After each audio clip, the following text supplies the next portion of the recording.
والمرسلين وعلى آله وأصحابه أجمعين وبعد. أعوذ بالله من الشيطان الرجيم. بسم الله الرحمن الرحيم. وسيجنبها الأتقى الذي يؤتي ماله يتزكى وما لأحد عنده من نعمة تجزى إلا ابتغاء وجه ربه الأعلى ولسوف يرضى. صدق الله العظيم. درود پاک کا آواز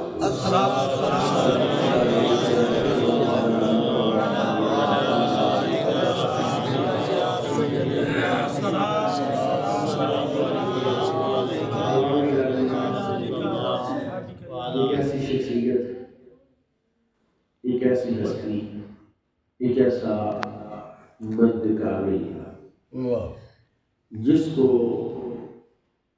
امام الانبیاء صلی اللہ علیہ وسلم کی نیابت کے لیے، رسول اللہ صلی اللہ علیہ وسلم کی خدمت کے لیے اور نبی کریم صلی اللہ علیہ وسلم کی رفاقت کے لیے اللہ نے منتخب فرمایا۔ مطلب یہ کہ کوئی ووٹ نہیں کر دیا ہے،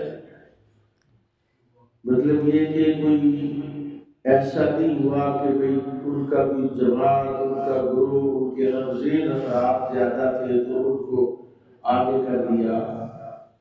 ایسا بندہ جس کو اللہ نے خلقتاً ہی خدمت مصطفیٰ کے لیے پیدا کیا، اس کا نام نامی، اس میں گرامی جناب سیدنا صدیق اکبر رضی اللہ تعالیٰ عنہ۔ سبحان اللہ۔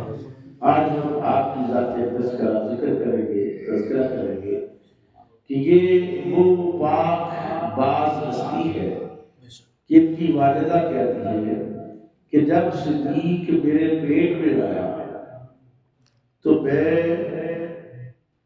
جب بھی بت خانے جاتی تھی کسی بت کے سامنے جھکنے کے لیے تو میرے پیٹ میں شدید درد ہوتا تھا اور بت کے سامنے جھک نہیں پاتی۔ اس بات کا تذکرہ میں نے کئی مرتبہ ابو قحافہ عثمان کے ساتھ کیا کہ جو بچہ میرے پیٹ میں ہے، جب میں بت خانے جاتی ہوں، کعبے جاتی ہوں، بت کے سامنے جھکنے لگتی تو میرے پیٹ میں درد ہوتا ہے۔ مجھے لگتا ہے کہ بچہ جو ہے جو اللہ نے ہمیں دے رہا ہے وہ کوئی شے ہے، کیا اس کا کوئی مقام ہے کہ یہ نبی کریم صلی اللہ علیہ وسلم سے عمر میں 2 سال چھوٹے، رسول پاک صلی اللہ علیہ وسلم سے چھوٹا ہونا۔ صحابہ کا عقیدہ کیا تھا؟ حضرت عباس بن عبد المطلب سے پوچھا گیا کہ آپ بڑے ہیں یا رسول اللہ؟ آپ بڑے ہیں یا رسول اللہ؟ پوچھنے والے کی مراد یہ تھی عمر کس کی زیادہ ہے؟ فرمایا بڑے رسول اللہ ہے، عمر میری زیادہ ہے۔ بڑے سرکار ہیں، میں عمر میری زیادہ، بڑے رسول اللہ۔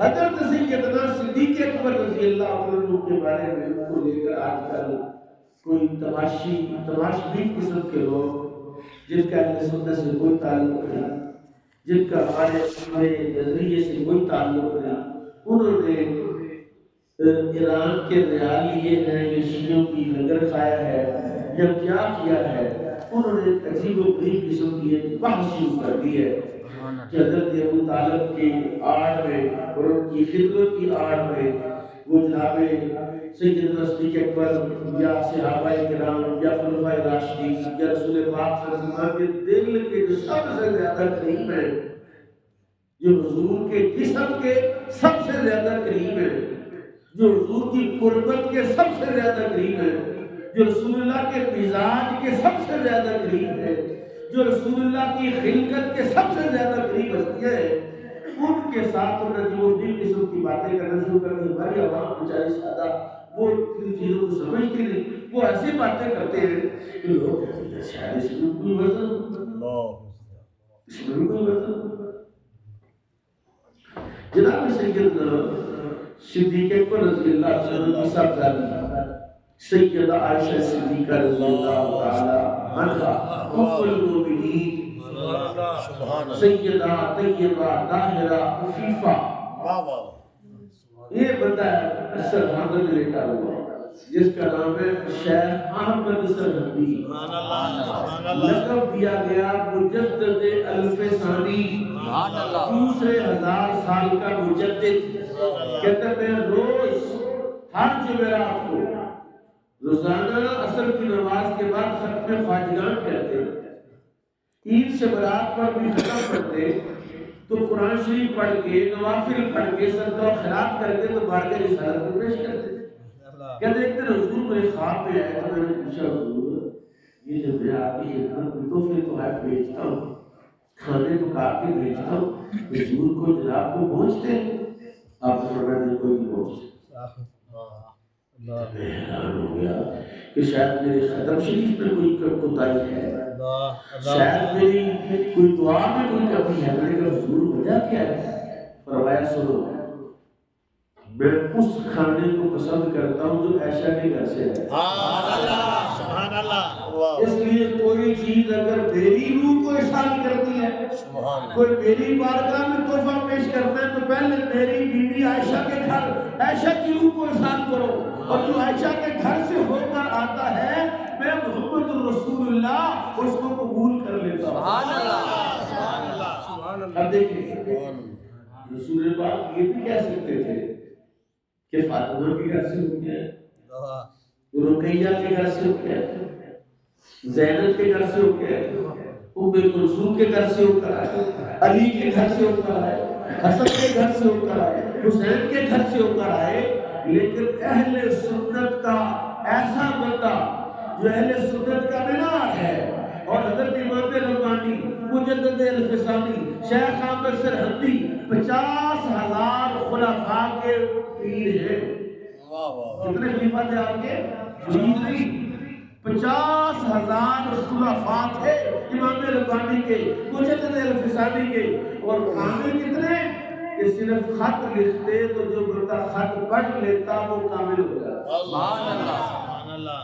لوگ تعویذوں کو نہیں مانتے، میرے امام ربانی کا صرف خط جاتا تو لوگ کامل ہو جاتے۔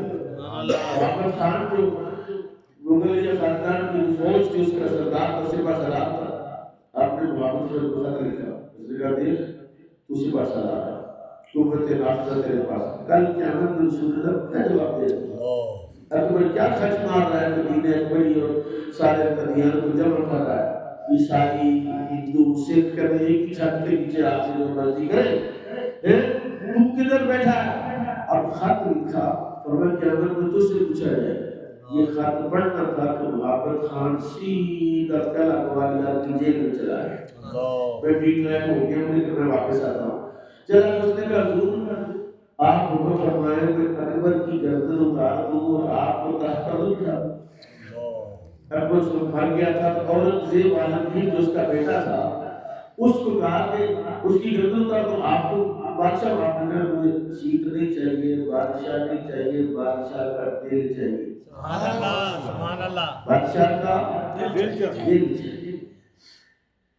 اسی کا بادشاہ کے پاس گیا کہ میں نے آفر کی تو تجھے قتل کر کے ان کو تیری جگہ پر بٹھاؤں، لیکن اس کا دل دیکھ کتنا بڑا ہے، کہتا بادشاہ نہیں چاہیے، بادشاہ کا دل چاہیے۔ سبحان اللہ۔ اس نے کہا آپ ان کو آزاد کر دیں۔ محمد نے کہا آپ نے فرمایا میں تو اپنے مسجد سے یہاں بیٹھوں، میں تو اشارہ کروں تو تالے کھل جاتے۔ سبحان اللہ۔ جب سے کہا میں اس وقت تک باہر نہیں لگوں گا جب تک اپنے تخت پر کھڑا ہو کے اذان نہیں دیتا اور اپنے گلے کے دروازے پر گائے ذبح نہیں کرتا، اور جب تک مسجدوں کی اذانوں کو بحال نہیں کرتا میں نے باہر نہیں نکل رہا ہے۔ سبحان اللہ، سبحان اللہ۔ تو وہ شخصیت کہتی ہے جس نے اسلام بچایا۔ نبی علیہ پر اسلام زندہ ہوتا ہے ہر کربلا کے جہاں امام علی مقام کا کربلا کے لیے خدمات ہیں، اور دوسرے 1000 سال میں امام ربانی کی خدمات ہیں کہ جب بادشاہوں نے برباد کر دیا تھا سارا دین کا گلستان، اس گلستان کو جس نے پانی دیا ہے اس کا نام امام ربانی ہے۔ نعرہ تکبیر۔ اللہ